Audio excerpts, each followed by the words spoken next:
नमस्कार, आप सभी का बहुत बहुत स्वागत है विकास क्लासेस में। और आज का टॉपिक जो हमारा है बहुत ही महत्वपूर्ण है कॉम्पिटिटिव एग्ज़ाम्स को देखते हुए। जो हिस्ट्री से हम लोग बहुत ही इम्पोर्टेंट टॉपिक को लेकर के आए हैं, विजयनगर साम्राज्य। मध्यकालीन दक्षिण भारत का एक साम्राज्य था। इसके राजाओं ने 310 वर्ष तक राज किया। ध्यान दीजिएगा, इसके राजाओं ने कहाँ तक राज किया? 310 वर्ष तक राज किया। इसका वास्तविक नाम कर्नाटक साम्राज्य था। इसकी स्थापना होयसल राजवंश के सेनापति हरिहर और बुक्का राय नामक दो अहीर भाइयों ने की थी। ध्यान दीजिएगा, हरिहर और बुक्का, ध्यान दीजिए ये बहुत ही इम्पोर्टेंट है। हरिहर और बुक्का राय नामक दो अहीर भाइयों ने की थी। पुर्तगाली इस साम्राज्य को बिसनागा राज्य के नाम से जानते थे। लगभग 225 वर्ष के उत्कर्ष के बाद सन 1565 में इस राज्य की भारी पराजय हुई और राजधानी विजयनगर को जला दिया गया। उसके बाद क्षीण रूप से यह 70 वर्ष और चला।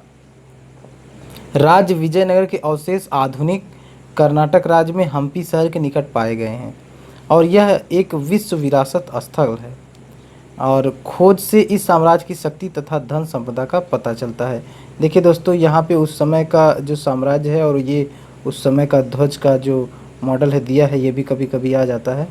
तो आगे चलते हैं हम लोग। परिचय। दक्षिण भारत के नरेश मुगल सल्तनत के दक्षिण प्रवाह को रोकने में बहुत सीमा तक असफल रहे। मुगल उस भूभाग में अधिक काल तक अपनी विजय पताका फहराने में समर्थ रहे। यही कारण है कि दक्षिण पथ के इतिहास में विजयनगर राज्य को विशेष स्थान दिया गया। दक्षिण भारत की कृष्णा नदी की सहायक तुंगभद्रा को इस बात का गर्व है कि विजयनगर उसकी गोद में पला। अब ध्यान दीजिए कि दक्षिण भारत की कृष्णा नदी की सहायक तुंगभद्रा नदी, ये दोनों नदियां हैं। तुंगभद्रा नदी जो है कृष्णा नदी की एक सहायक नदी है। आगे चलते हैं। और विजयनगर को साम्राज्य बदलने में योगदान है भारत के देशभक्त रक्षक कृष्णदेव राय का। उन्होंने नदी के किनारे प्रधान नगरी हम्पी पर महज 300 सैनिकों के साथ हमला किया और बेहतरीन रणनीति के साथ सफल हुए। यहाँ पे देखिए विजयनगर साम्राज्य का जो है फैलाव या विस्तार यहाँ पे बताया गया है। देखिए यहाँ पर ये है विजयनगर साम्राज्य का विस्तार। ठीक है, ये 15वीं सदी के आसपास इसका पूरा जो है विस्तार यहाँ तक था। आगे चलते हैं। विजयनगर के पूर्वी दिशा के पड़ोसी राज्य के होयसल नरेशों का प्रधान स्थान था हम्पी। ठीक है, इस हमले के बाद वह किसी भी हाल में विजयनगर का उदय नहीं देखना चाह रहे थे, क्योंकि विजयनगर के पूर्वगामी पड़ोसी राज्य होयसल नरेशों का प्रधान स्थान यहीं था। लेकिन होयसल यह सोचकर निश्चिंत थे कि विजयनगर से होयसल राज्यों का मार्ग दुर्गम है, इसलिए उत्तर के सम्राट धनानंद भी दक्षिण में विजय करने का संकल्प पूरा न कर सके। द्वार समुद्र के शासक वीर वल्लाल तृतीय ने दिल्ली सुल्तान द्वारा नियुक्त कंपली के शासक मलिक मोहम्मद के विरुद्ध लड़ाई छेड़ दी। ऐसी परिस्थिति में दिल्ली के सुल्तान ने मलिक मोहम्मद की सहायता के लिए 2 हिंदू कर्मचारियों को नियुक्त किया, जिनके नाम हरिहर तथा बुक्का थे। अब देखिए यहीं पर यहाँ से शुरुआत होता है विजयनगर का। और उस समय कृष्णदेव राय ने वीर वल्लाल को समझाने की कोशिश की, मगर सफल नहीं हुए। बाद में वे दिल्ली सुल्तान से मिलकर अपने दोनों भाइयों को शामिल करते हुए कृष्णदेव राय के स्वतंत्र विजयनगर राज्य पर हमला किया, मगर तीनों सेनाओं को पराजय का मुख देखना पड़ा। सन 1336 ईस्वी में कृष्णदेव राय के आचार्य हरिहर ने वैदिक रीति से शंकर प्रथम का राज्याभिषेक संपन्न किया और तुंगभद्रा नदी किनारे विजयनगर नामक नगर का निर्माण किया। विजयनगर राज्य में विभिन्न तरह के मंत्रालय बनाए गए। देखिए यहाँ पे युद्ध में उपयोग के लिए पाली गई हाथियों की गजशाला का एक आप दिखाया गया है, यहाँ पर एक सीन दिखाया गया है, तो ध्यान दीजिए। जिसमें शासन मंत्रालय भी था, जिसका इस्तेमाल तब होता था जब राजा सही फैसला न ले पाए। विजयनगर में प्रतापी एवं शक्तिशाली नरेशों की कमी न थी। युद्धप्रिय होने के अतिरिक्त सभी हिंदू संस्कृति के रक्षक थे। स्वयं कवि तथा विद्वानों के आश्रयदाता थे। कृष्णदेव राय संगम नामक चरवाहे के पुत्र थे। ध्यान दीजिए यहाँ पर ये लाइन बहुत ही इम्पोर्टेंट है कि कृष्णदेव राय संगम नामक चरवाहे के पुत्र थे। उनको उनके राज्य से निकाल दिया गया था। ठीक है, अब अतएव उन्होंने संगम सम्राट के नाम से शासन किया। अब देखिए उन्होंने संगम सम्राट के नाम से शासन किया था, ध्यान दीजिएगा, ये बहुत इंपॉर्टेंट है। विजयनगर राज्य के संस्थापक का शंकर प्रथम ने थोड़े समय के पश्चात अपने वरिष्ठ तथा योग्य बंधु महादेव राय को राज्य का उत्तराधिकारी घोषित किया। संगम वंश के तीसरे प्रतापी नरेश संगम महावीर द्वितीय ने विजयनगर राज्य को दक्षिण का एक विस्तृत, शक्तिशाली तथा सुदृढ़ साम्राज्य बना दिया।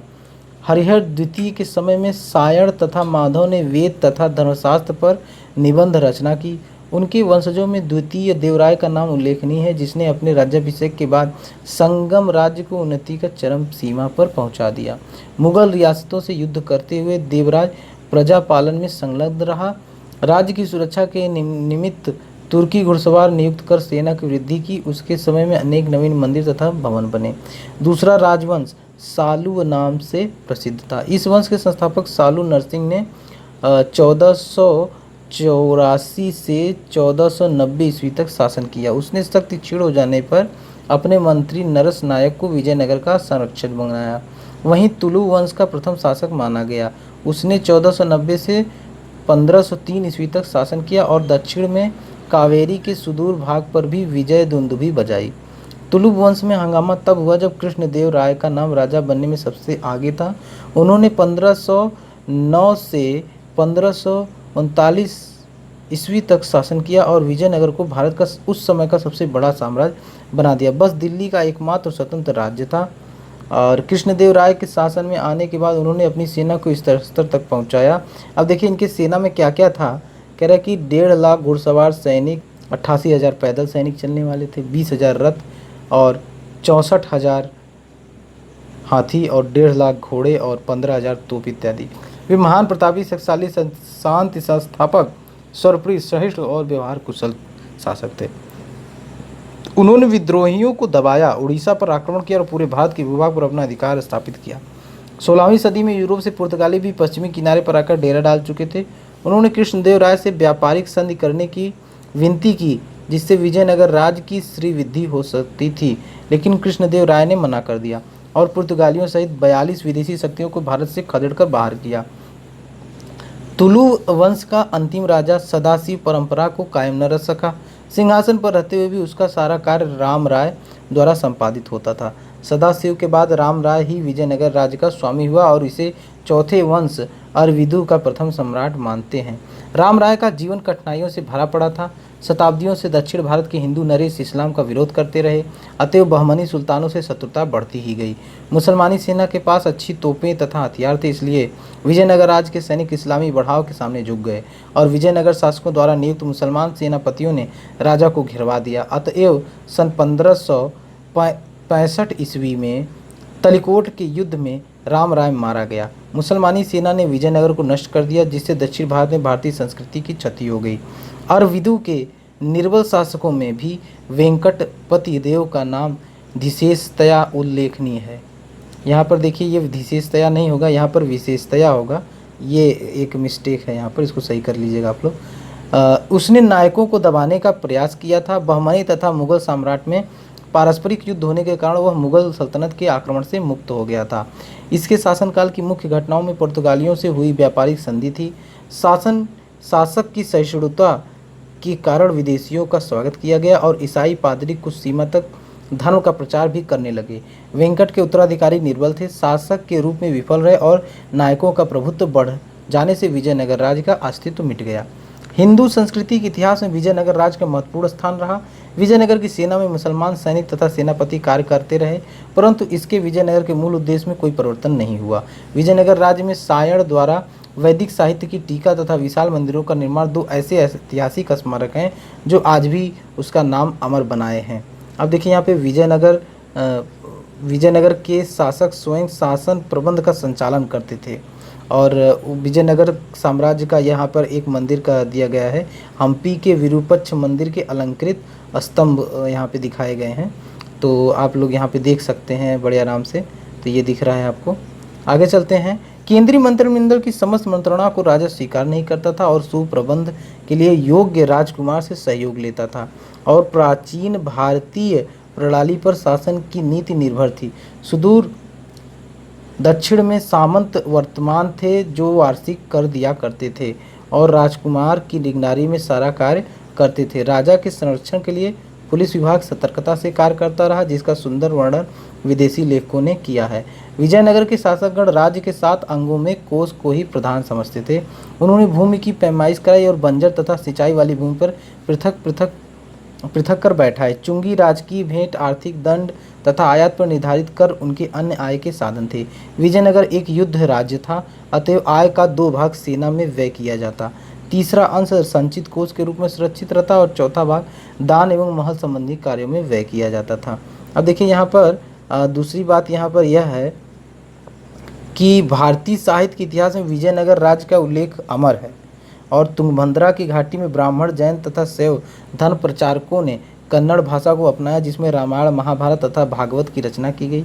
इसी युद्ध में कुमार व्यास का आविर्भाव हुआ। इसके अतिरिक्त तेलुगु भाषा कवियों को बुक्क ने भूमिदान में दी। देखिए यहाँ पर ये भी बहुत अच्छी बात है। और कृष्णदेव राय का दरबार कुशल कविगण द्वारा सुशोभित किया गया था। संस्कृत साहित्य की तो वर्णनातीत श्रीवृद्धि हुई।